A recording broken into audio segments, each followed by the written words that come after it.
Ration কাৰ্ডত নাম থকা প্ৰত্যেকজন ব্যক্তিয়ে কৰিব লাগিব EKYC, নহলে ৰেচন কাৰ্ডৰ পৰা নাম কৰ্তন হ'ব আৰু ৰেচন কাৰ্ডৰ পৰা যিবিলাক সা সুবিধা পাই আছে সেইবিলাকৰ পৰা বঞ্চিত হ'ব।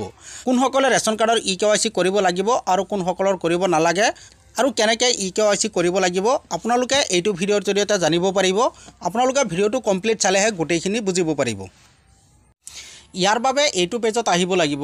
এইটো পেজৰ লিংক মই ভিডিঅ'ৰ ডেসক্ৰিপচনত দি থৈছো, তাত গৈ ডাইৰেক্ট আপোনালোকে এইটো পেজত আহিব পাৰিব। প্ৰথমতে চেক কৰিব লাগিব আপোনাৰ ৰেচন কাৰ্ডৰ EKYC কমপ্লিট হৈ আছে নে নাই। চেক কৰাৰ বাবে এইটো পেজত আহিব লাগিব। এইটো পেজৰ লিংক মই ভিডিঅ'ৰ ডেসক্ৰিপচনত দি থৈছো, তাত গৈ ডাইৰেক্ট আপোনালোকে এইটো পেজত আহিব পাৰিব। এইটো পেজত অহাৰ পিছত ইয়াত চাক দিয়া আছে ৰিপোৰ্ট, তলত চাক কেইবাটাও সাৰ্ভিস দিয়া হৈ আছে। এটা সাৰ্ভিস দিয়া হৈ আছে RC ডিটেইলছ, আপোনালোকে RC ডিটেইলছত ক্লিক কৰি দিব। তাৰ পিছত আপোনাৰ সন্মুখত EKYC চেক কৰাৰ বাবে এনেকুৱা পেজ আহিব। প্ৰথমতে ইয়াত চাক দিয়া আছে মান্থ, ইয়াত জুন সিলেক্ট হৈ আছে, এনেকৈ ৰাখি দিব। তাৰ পিছত ইয়াত 2024 সিলেক্ট হৈ আছে, আপোনালোকে এইটো এনেকৈ ৰাখি দিব। তাৰ পিছত RC নং, ইয়াত আপোনাৰ ৰেচন কাৰ্ডৰ নাম্বাৰটো বহুৱাই দিব। তাৰ পিছত সাবমিটত ক্লিক কৰি দিব। যেতিয়া সাবমিটত ক্লিক কৰি দিব আপোনাৰ সন্মুখত এনেকুৱা পেজ আহিব। আপুনি ইয়াত যেটো ৰেচন কাৰ্ড নম্বৰ দিছিল সেই ৰেচন কাৰ্ডত যি কেইজনৰ সদস্যৰ নাম আছে সকলোকিটা নাম এনেকৈ শো কৰিব। ইয়াত আপোনালোকে দেখিবলৈ পাইছে মই যেটো ৰেচন কাৰ্ড নম্বৰ ইয়াত টাইপ কৰিছো সেই ৰেচন কাৰ্ডত 4জন সদস্যৰ নাম আছে, যিকেইটা আপোনালোকে দেখিবলৈ পাইছে।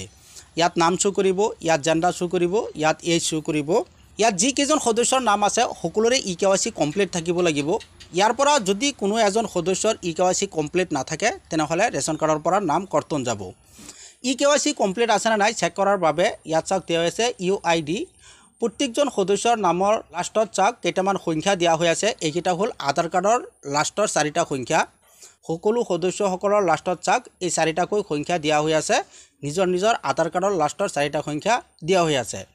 যদি এনেকৈ আধাৰ কাৰ্ডৰ লাষ্টৰ 4টা সংখ্যা দিয়া হৈ থাকে তেনেহলে EKYC কমপ্লিট আছে। যদি এনেকুৱা আধাৰ কাৰ্ডৰ লাষ্টৰ 4টা সংখ্যা দেখুৱাই তেনেহলে EKYC কৰাৰ কোনো প্ৰয়োজন নাই, EKYC কমপ্লিট আছে।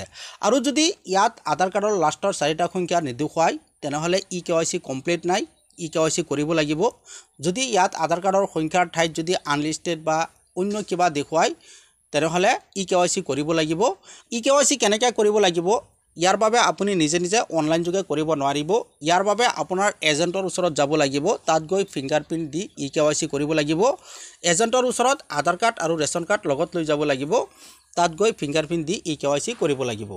এনেকৈ আপোনালোকে ৰেচন কাৰ্ডত EKYC কমপ্লিট আছে না নাই চেক কৰিব পাৰে। যদি ভিডিঅ'টো ভাল লাগে লাইক এটা কৰি দিব আৰু যদি কিবা জানিব লগা থাকে তেনেহলে কমেন্ট কৰিব পাৰে।